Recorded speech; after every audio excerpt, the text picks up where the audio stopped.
Hello, Dr. Karen Can here. Welcome to another edition of the Spiritual Medicine Digest. I have a question for you. Have you found yourself arguing with someone, maybe a friend or family member, about the facts, about the truth?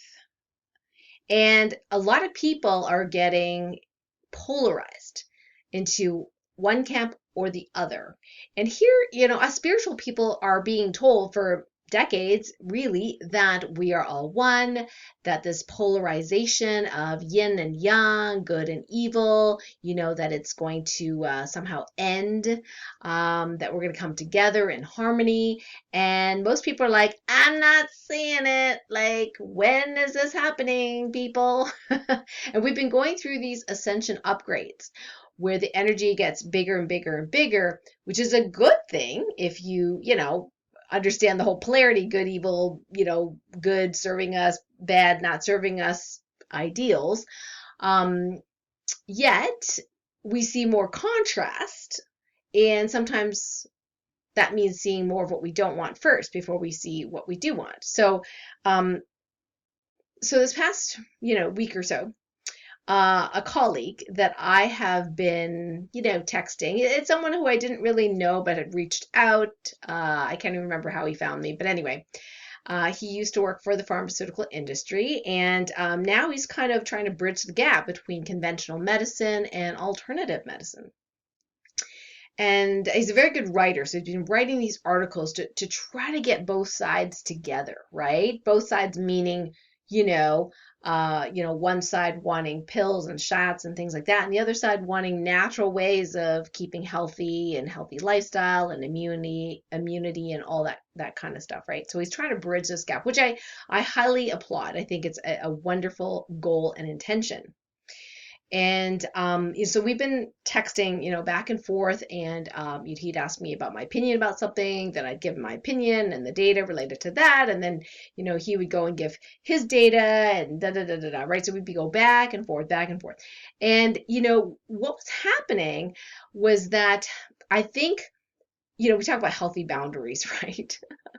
What was happening was that because he was a medical colleague, and because so few of my medical colleagues are reaching out to me and going, hey, how you feeling about this whole pandemic thing, that I was like, okay, I'm really going to make some effort here, in sharing what I do know, what I do believe, based on the current science and the facts and things like that. And he was doing the same thing. The only thing was we had completely different opinions, and we came to different conclusions, based on whatever we were exposed to.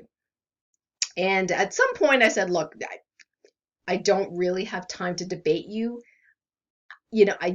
This is not going anywhere, So we kind of last touched for a little bit, but then he kind of said, hey, I wrote my article, and I thought, okay, so we got into this, texting conversation again, and being incredibly busy. And of course, you might be one of those people that have been just inundated with information and a lot of whistleblowers coming out and all sorts of like really interesting things in censorship and, all these kinds of things. And, it's so much information, right? So texting, a little, less easy than typing on a computer.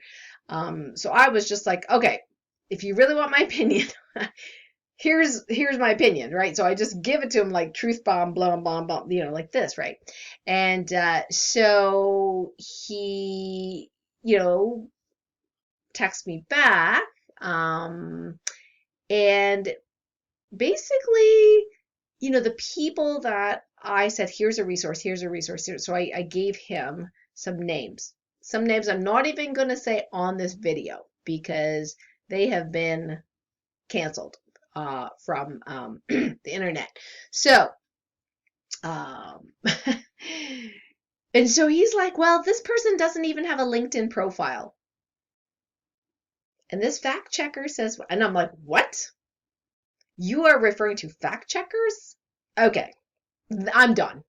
I am so done.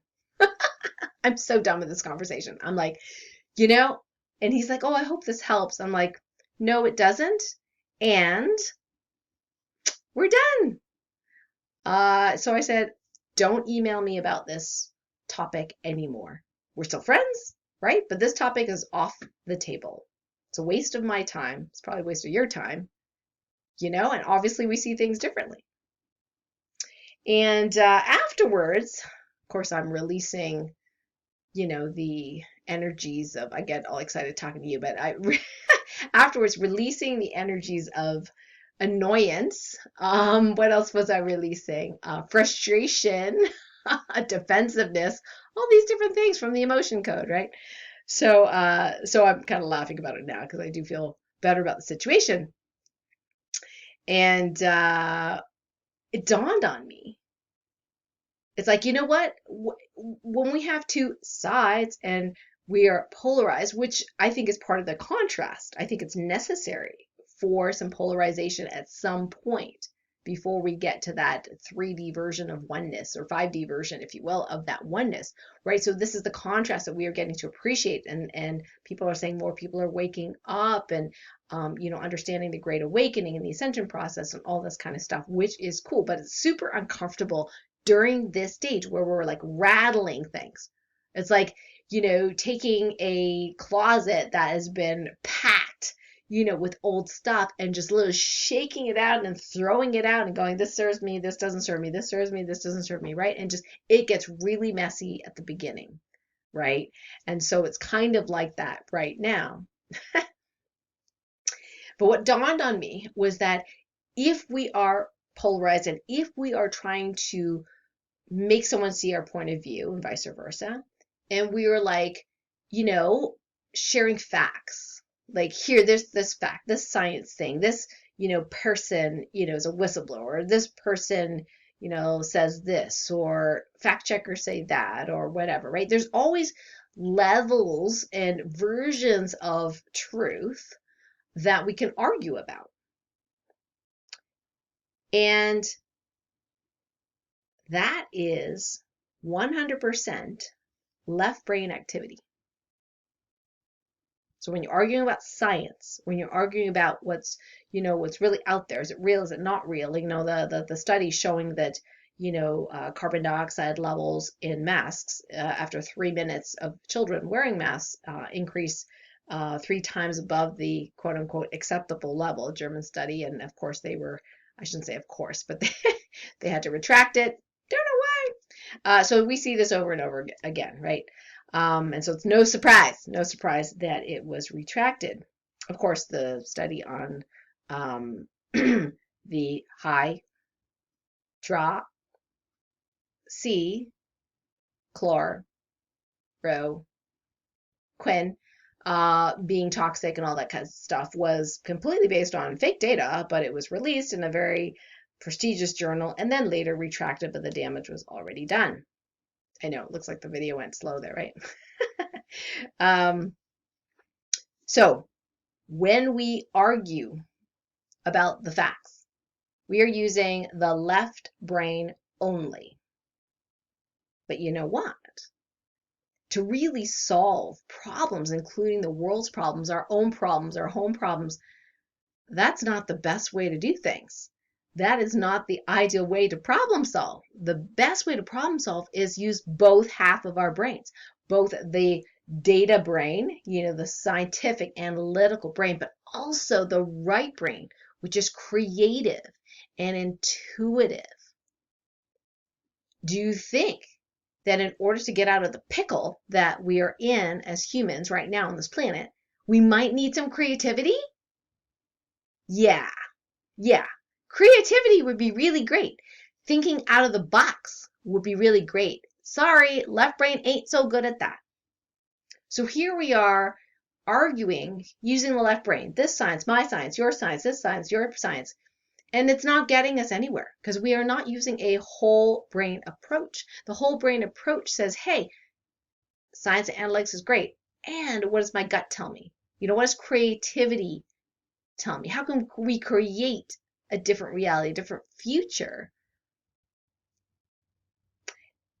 And this whole brainness is not, I mean people in the field of neurology and neuropsychiatry and all that, I mean they kind of, it's old hat to them. They know this stuff, right?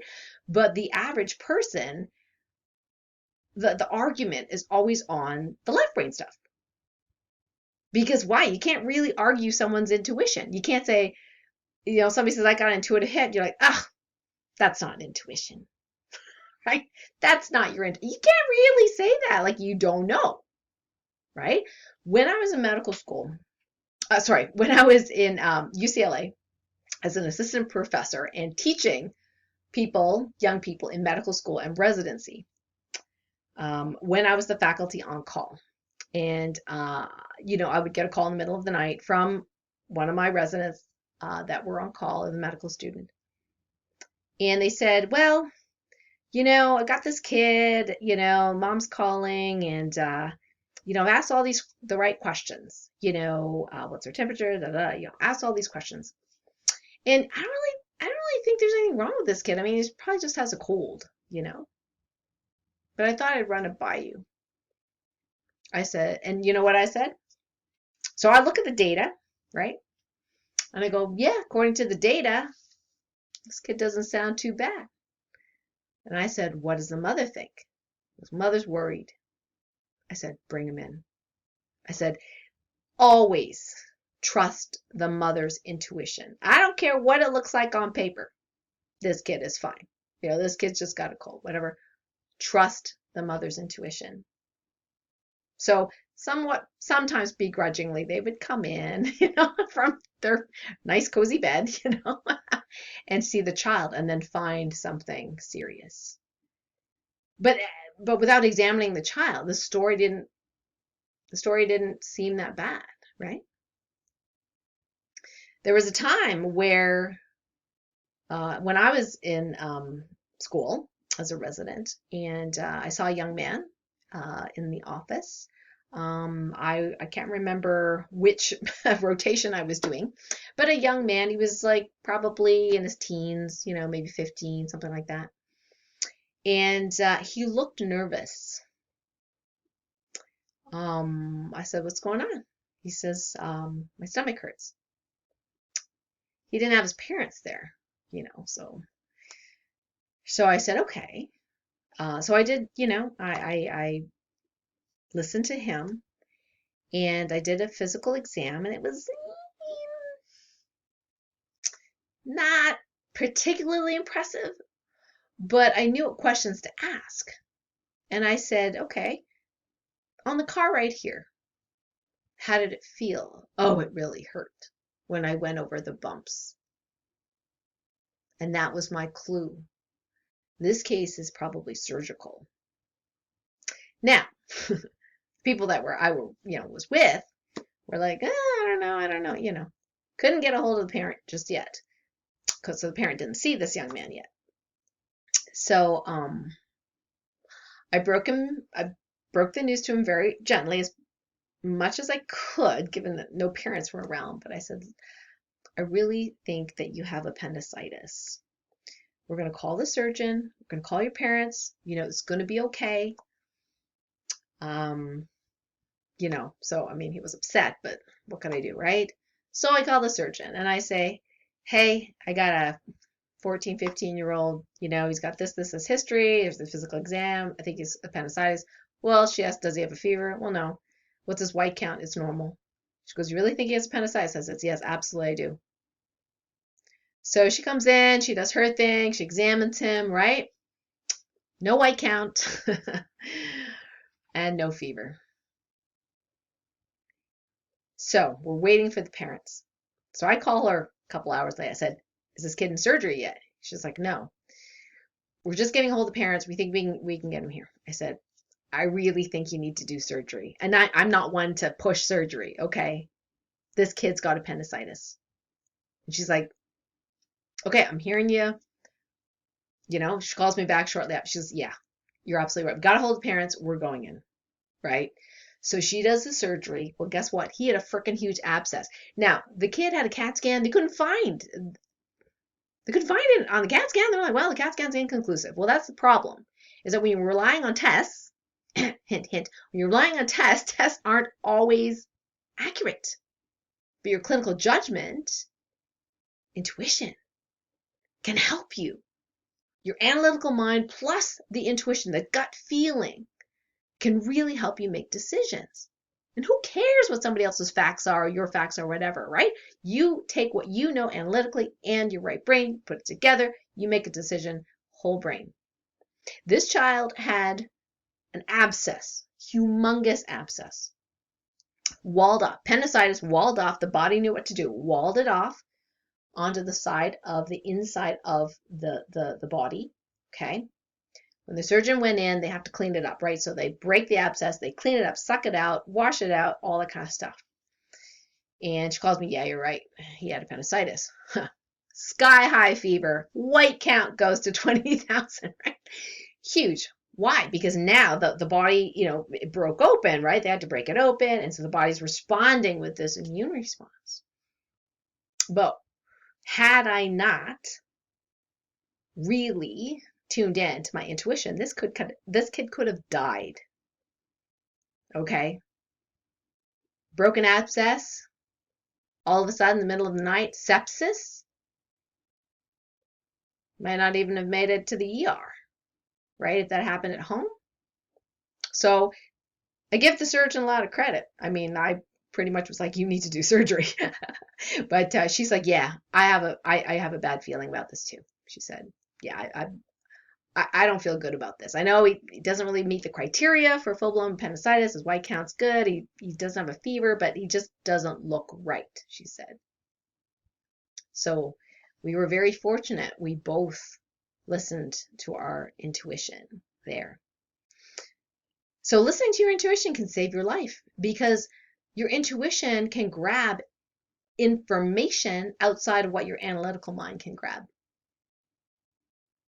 So let's just agree to just, give up on trying to convince someone of our opinion based on left brain science, because science is also manipulatable, if that's a word, and also based on observation. If you think quantum physics, right? Like the results actually change based on who's observing it and what you're observing. So, and every scientist goes in with a theory or a bias, if you will, and then they're there to prove themselves wrong or right, correct? But, it's like if a vegetarian is studying, Chinese people and what they're eating, and they do all their graphs and everything like that, is, oh my gosh, the vegetarians did much better. But then somebody else who used to be a vegetarian or vegan who got sick and then is now non-vegetarian takes the same raw data, plots it again, but separates out, for example, wheat, notices that the people that actually ate meat did better than the people that were vegetarian when you take wheat out of that study. So why did one, person conclude one result and another person conclude a completely different result based on the same data? Right? So it's like if we only rely on the left brain, the science of data, we will fail in our ability to really make the right decisions. And that means the right decisions for humanity going forward. But how do you convince the powers that be that the right brain gut is important? I don't know the answer to that, but at least for you, you can honor your own gut feeling. Your own gut feeling. And I think that on some level, for those that are, on the spiritual journey, that have probably been around the block in other timelines, are more highly evolved beings, you can't afford not to, because you've been around the block. You're expected to be more evolved, and that means you're expected to have a higher level of spiritual responsibility. So you can't get away with kind of pretending I'm not going to hear my intuition. Now I'm just going to go with the data. Like, it's just, my personal opinion, I'm just saying it's personal opinion, is that you might be told even louder from the universe when you veer off your divine path from personal experience. Yeah. So whole brain, intuition, science, intuition, facts, analytical, and work both sides together. And when I was in this argument, with my medical colleague, it was all left brain stuff. I mean, we didn't even talk about spirituality. We didn't talk about gut instinct. We didn't talk about our conversations with God, or in my case, my conversations with God, right? We didn't even go there. And I'm like, I'm doing half a conversation here. I'm not even giving him how I make my decisions. So I make my decisions with a whole brain approach, being open to possibilities, being open to being wrong, uh, being open to what works and what doesn't work on a grander scale, and seeing the big picture instead of just a little microcosm. So I think if you're arguing based on facts and studies and all that kind of science stuff, and that's all you're arguing with, you're going to be frustrated, because you're not going to convince anybody really that way. Everyone's using half their brain to argue with the other person, right? And that's what we in Western society, at least, applaud. We applaud that facts, the science. We think it's so great, right? And then we're like, in schools, canceling the art program, canceling, phys ed, or canceling anything that we think that isn't important for the real world. Well, guess what? The best, most successful people, including business people, they use their gut. They know exactly how to use their gut. They use a whole brain approach. They don't necessarily teach it. Well, some people do, actually. I just watched the Superpower movie, and there was a business consultant, and that's exactly what he teaches executives. How to tune in and tap in to that whole brain, to that intuitive self. So we have a powerhouse of information available to us if we only listen and tune into that. So, yeah, so let's stop arguing based on facts. I know sometimes, in a court of law, they need the facts. I get it. Totally get it. But for the average person talking to everybody else, you do not have to prove yourself based on science, facts, whatever's out there, okay, to make a decision for yourself and your family that serves you. I would say, you know what? Trust that gut. Trust that gut. Because there's a lot of things we don't know. And the people that have not trusted their gut have suffered, unfortunately. And I wish they didn't, but, that happens. So for today's Topocan healing, mini healing that we're going to do today, the directive we're going to use is to help encourage you and to help it become easier for you to use a whole brain approach. So we're actually going to use some tactile feedback here. And what I'd like you to do, if you'd like to receive this mini healing, is to tune into your body and how it feels. Now we're going to do two different tactile kinesthetic things, which may be helpful for you. So the first thing we're going to do is balance the right and left hemispheres of the brain. Now, if you do Topocan healing, level 1 and level 2, it's very easy for you to just measure if either left or right brains are more dominant than the other. In the past, I've observed over, having, patients and clients, and, that those that are more left brain oriented and are left brain dominant, when they get stressed, they look stressed. I mean, they're tight and they're like, and they're irritable and they're like moving around quickly, And the people that are right brain, primarily right brain dominant, when they get stressed, they kind of go into deer in the headlights. And they're like totally overwhelmed and nothing happens. Like they don't make any decision and they're just like frozen almost in fear. So, I mean, I'm exaggerating, but these are like the two types that I tended to see in my clinic, the left brain dominant people, the right brain dominant people. But when we become whole brain, then when we're stressed, we have a lot more backup, if you will, a lot more capacity to problem solve when we're in whole brain. And you don't get into whole brain by stressing out, of course. I like to use my STOEM technique, where we do stillness through observing internal movements in the body. And I can put that link near this video in case you haven't heard of that before.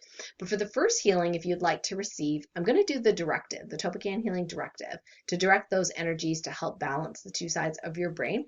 So what you can do kinesthetically is just, put your hands on either side of the brain and just imagine the energy balancing between the two sides, okay? So go ahead and you can do that, and I'll go ahead and do the directive. So go ahead and feel your body.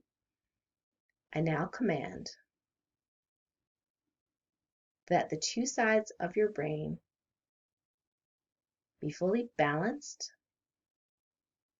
with ease, speed, and grace in the highest and best way.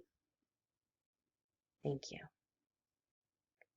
So as you can imagine, this kind of energy pinging back and forth, and just like this until it's balanced, right? So this is something you can even do on your own. It's just imagining the balance between the two sides. Now, the other Toppan healing that I'd like to do is balancing the three brains. The brain in the skull, the brain in the heart, because there's a lot of nerve endings and nerves in the heart, and the brain in the gut. There's probably more, nervous cells in the gut, in the heart, than there are in the head, actually. So what you can do kinesthetically, you can do a couple of different ways. Sometimes some people like to put one hand on the chest and one hand on the gut, okay, on the gut, and then just concentrate on the head. Or you can do this other thing that I've done, is I put a pinky, I can reach, a pinky in my belly button, and the thumb is at the bottom of my chest. So that's that's actually acupuncture points. So the belly button is CV8. This is CV14, 15, which is the mood point for the heart. And then I just put the other hand on the third eye, like that. So you can try that. So you're connecting kinesthetically and also in your mind, your brain, your heart, and your gut.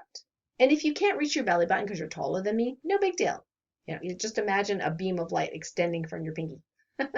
You can do that, but you want your thumb right here, okay, right here, and then your pinky down, and then this one. It doesn't matter what finger I like the third or fourth finger, but it doesn't really matter. So I'm going to go ahead and do the directive. You go ahead and feel the body and see what it feels like, okay? I now command that your autonomic nervous system and all three brains be balanced, aligned in the highest and best way, all directions of time, with ease, speed, and grace. And you have full access to whole brain thinking and whole brain problem solving as best as possible. Thank you. All right, so you can just leave these there for just a few seconds. I feel a lot of pulsing right now underneath my fingers. And you can do that just as a reminder during the day as well. Now, in old yogic traditions, to balance the right and left hemispheres of the brain, they would use alternate nostril breathing. So they would, I like to use, two hands, but you can use fourth and first finger. You breathe in. So breathe in through the left, breathe out through the right, breathe in through the right, breathe out through the left. And if you're not talking like I am, I would put the tongue at the roof of your mouth and hold it there. That's where it's really supposed to go. So that is another way you can do to balance the two hemispheres of the brain. So let me know in the comments what that felt like in your body when we did those Toppan healing directives and those mini healings. I would love to know, how did it feel in your body? And if you're not already subscribed to my channel and like this video, go ahead and hit the subscribe button and like and share this video if you found it helpful. A couple of announcements before we go today. The first one is on Monday at 12 noon Eastern, I will be interviewing Sharon Whiteley, who is the CEO of Harmony Shoes. Now, these shoes are grounding. So exciting. I had grounding flip-flops before and I would trip. a lot on them. But these are amazing shoes. They're like probably my favorite shoes right now. They're so cool. They're like giraffe print, and I wear them every day when I walk the dog. And it's so great to not have to go barefoot all the time when I'm trying to ground outside to get the wonderful electrons from Mother Earth. It's so good and anti-inflammatory for the body. So I reached out to Harmony Shoes and I said, hey, can you get on my show? I'd like to talk to you about your technology. And they said, yes. So that's going to be at 12 noon. You'll learn more about that on the show, Light Warrior Radio. And the other announcement is that, so many people are saying on internet, Facebook, they're kind of frustrated and they're inundated with information and they're like, I don't know what to believe and I don't know where to go. And, I feel so lost and I don't know anybody else that feels the same way I do, right? Well, here's the thing. At the International Academy of Universal Self-Mastery, I have a group, Sensitivity is Your Superpower, and we meet every week. Right now, it's 12:30 p.m. on Wednesdays. We meet every week and we chat, and people get to bounce ideas off each other. And yeah, does it help that I'm an MD? It does. It does. Because people, can get really riled up from what their doctors are saying, what their friends are saying, and they're like, I can't tune into my intuition, and so it's great to have a doctor there, myself, to go, okay, here's the bigger picture, right? And I think most everybody is, first of all, we're like, very bubbly and happy just to be with each other. But the other is just like being in a group, in a room, Zoom room, with like-minded souls is really healing and inspiring. And it feels good because sometimes people don't have local support. And I'm just thrilled to be part of that support. So if you are needing that kind of support, you want to chat, you want to bounce ideas, and people, I'm learning from the people in the group as well. It's not just about me going blah, blah, blah and everyone listening. No, we're really exchanging ideas and things and what do you hear on your end? Or did you hear this piece of news? And I'm like, oh no, let's look into that. And, so it's really great. So they're called the Take 20 chats and we meet every Wednesday. So if you're needing some support, if you're wanting that kind of conversation, if you want to be, more, supported in things that, you're not allowed to say online and things like that, and feel a little lonely maybe in your neck of the woods, then definitely join iAwesome. It is $132 to be a student at that school. That's like $11 a month. In fact, my mentor said, I can't believe you guys are charging that low. And I was like, I know, it's all good. So, yeah, so it's a great deal. And not only do you get to learn from all sorts of faculty, and there's all sorts of free courses, paid courses, it's amazing inside there. You get to chat with me and the other light warriors. Woohoo! Yeah, so join that, and I hope to see you on the other side. Until next time, I hope you've enjoyed this week's Spiritual Medicine Digest. And I look forward to seeing you next week. Bye for now.